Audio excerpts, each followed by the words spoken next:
What's up, guys? I'm Naya and I'm from India. My mom raised me all by herself, and she didn't have it easy. We were poor. Very poor. She worked as a maid for this super rich family, and when I was 8 years old, I begged my mom to let me work with her too so we could earn extra money. Please, Mom, I want to help. Oh, I don't know.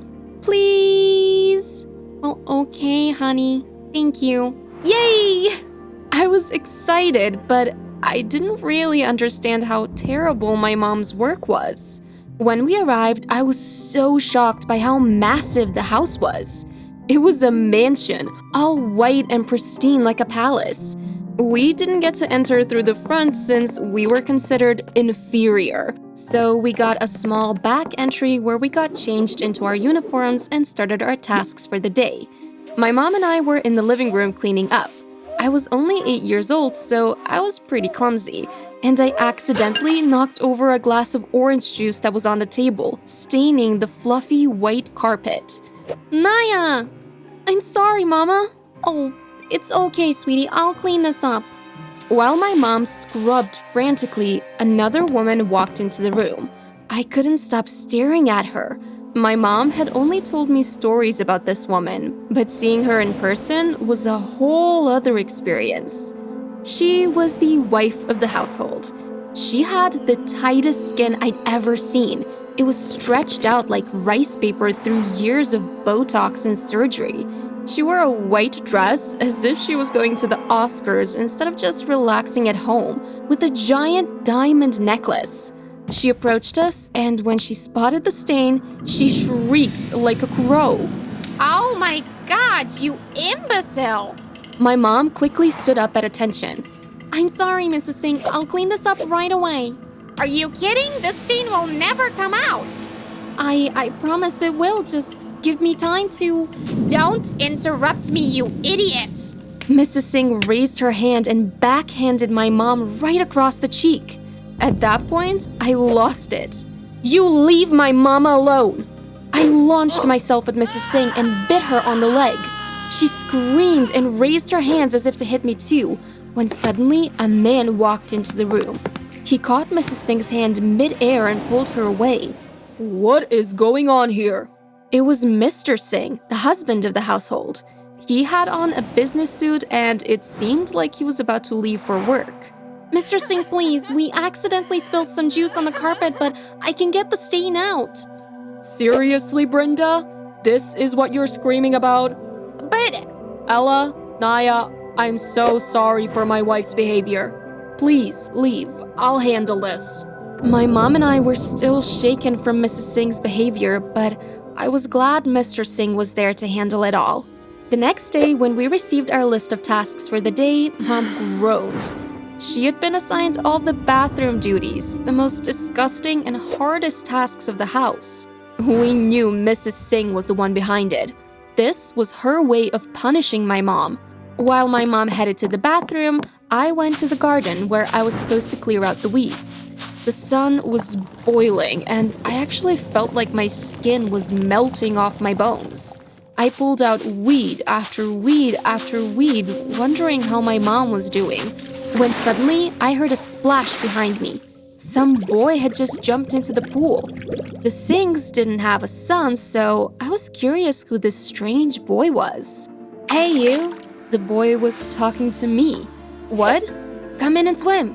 I can't. I have to clean up this garden. Oh, come on. Don't be such a party pooper. But The boy splashed some water at me. I gasped. Hey, stop it! Come in!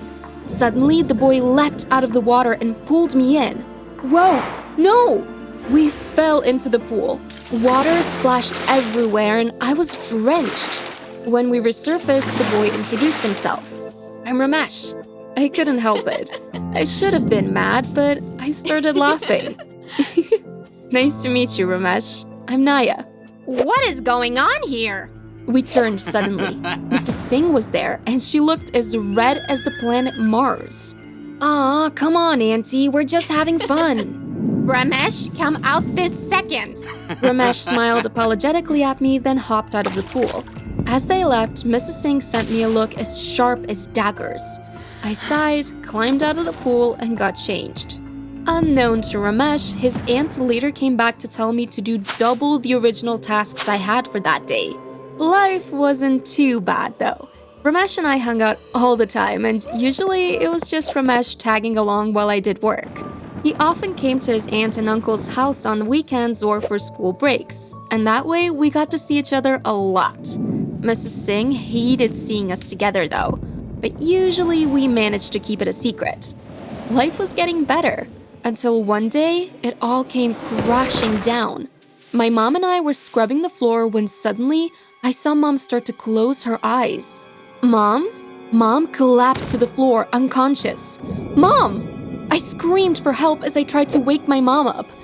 Eventually, some of the other maids and servants arrived. Then Mr. Singh appeared. My mom, you have to help. She just collapsed. Please. Don't worry, Naya. She'll be all right. Then, like some sort of prince, Mr. Singh lifted my mom into his arms and carried her away.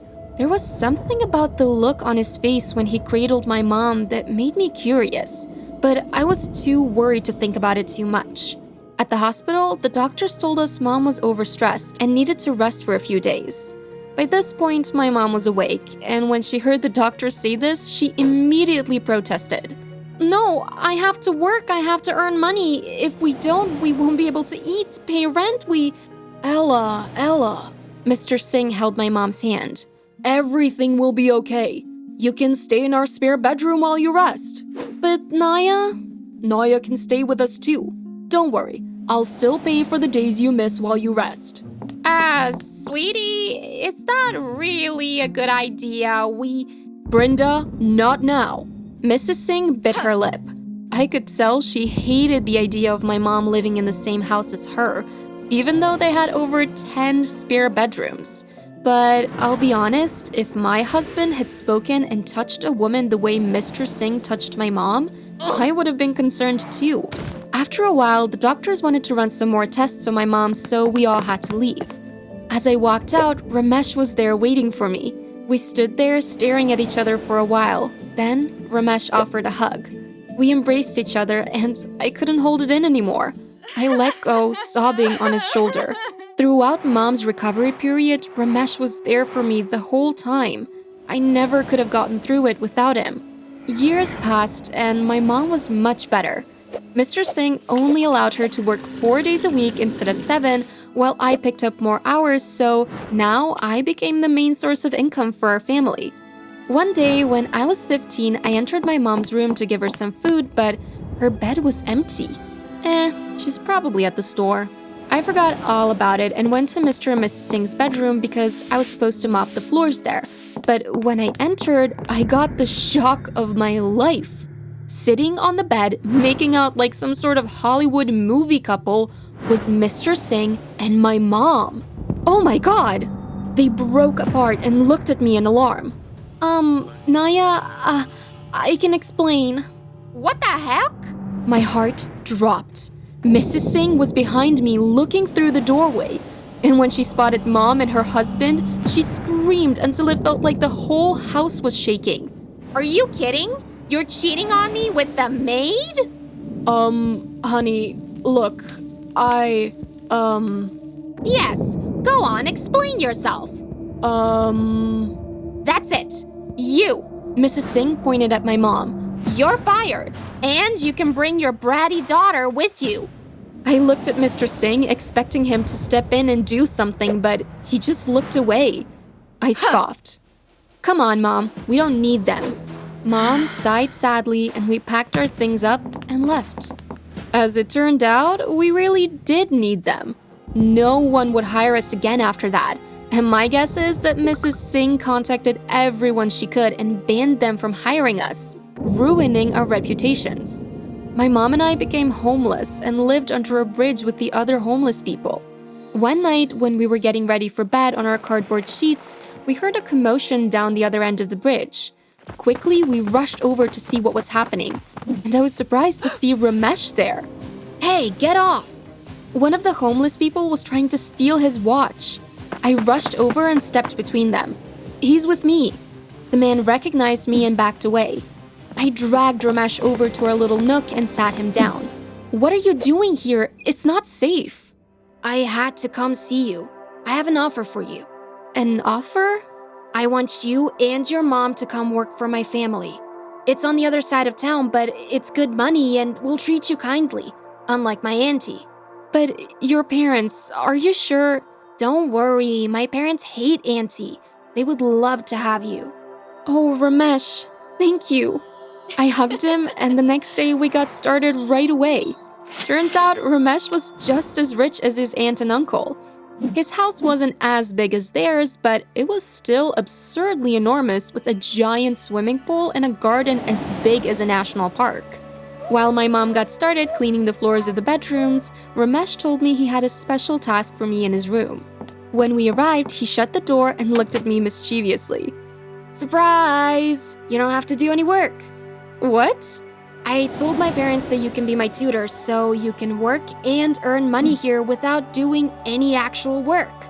Wow, Ramesh, that's so nice of you, but why would you do that for me? Ramesh blushed. Well, you see, actually, I really like you. Electricity shot through my heart. Oh, wow, we stood there for a bit, unsure what to do, but then I took a deep breath and just went for it. I kissed Ramesh, and pretty soon we held onto each other dearly. But then suddenly the door opened and my mom walked in, her broom in hand. Oh! My mom froze. Ignore me. She left quickly and shut the door. Ramesh and I grinned sheepishly at each other. It looked like life was good again. The next day, Ramesh's family was having dinner at his house. This time, I actually had to do some work, and me and my mom were in charge of serving the guests. The dinner bell rang, and we emerged from the kitchen with the dinner. As we handed each guest their plates, I looked up in alarm as Mr. and Mrs. Singh were there. Mr. Singh was staring at my mom while my mom tried to avoid his eye contact, and Mrs. Singh was staring at her husband. Eventually, Mom went to give Mrs. Singh her meal, when suddenly, Mrs. Singh jutted out her elbow, hitting my mom and causing the tray of meals to fall to the floor. Mr. Singh had a lobster on his shoulder. He quickly flicked it off and tried to help my mom. Please stop, I don't need your help. Mr. Singh hesitated, then got back in a seat while Mom and I cleared it all up. When we left, I could see Mrs. Singh sniggering at my mom. It was so unfair. Later, for dessert, my mom gave everyone their food. Mrs. Singh took one bite of her cake, then she started coughing uncontrollably. Are there nuts in here? There shouldn't be. Mrs. Singh collapsed to the floor and started choking. We called an ambulance, and luckily Ramesh's mom had a peanut allergy injection on hand. Thankfully, Mrs. Singh regained consciousness and the swelling died down, but as soon as she was okay, she looked at my mom. You're going to jail for this. What? You tried to kill me. While murmurs spread through the dinner table, Ramesh took me and Mom away to the kitchen. Ramesh, Mom didn't do it. She would never. I know. Look, there's something I have to tell you. Earlier on, when everyone was distracted, I saw Mr. Singh head into the kitchen. I was curious what he was going to do, so I followed him, and you'll never believe what I saw. He spiked Mrs. Singh's cake with some peanuts. Oh my God. You don't think... Did he do it on purpose? Was he really trying to kill his own wife? Maybe. He might have done it so he could get her out of the way and, I don't know, maybe get back with your mom? We have to tell Mrs. Singh so she doesn't sue my mom. No, we can't. What? But why? I don't want to get Amar into trouble. But Mom, you're being falsely accused of murder. But no, I'm dealing with this now. I burst into the dining room and stood up on the table. I explained everything to the whole audience. Ramesh stood up on the table too and confirmed my case. Everyone was so shocked, but no one was more shocked than Mrs. Singh. She took one look at her husband, then slapped him across the face. You're lucky I love money too much to divorce you. Mrs. Singh turned to my mom. Ella, look, I'm so sorry. I know I've been hard on you. You're a kind woman and you've been nothing but accepting of me. Can you forgive me? My mom hesitated, but then she smiled. Of course. I sighed with relief.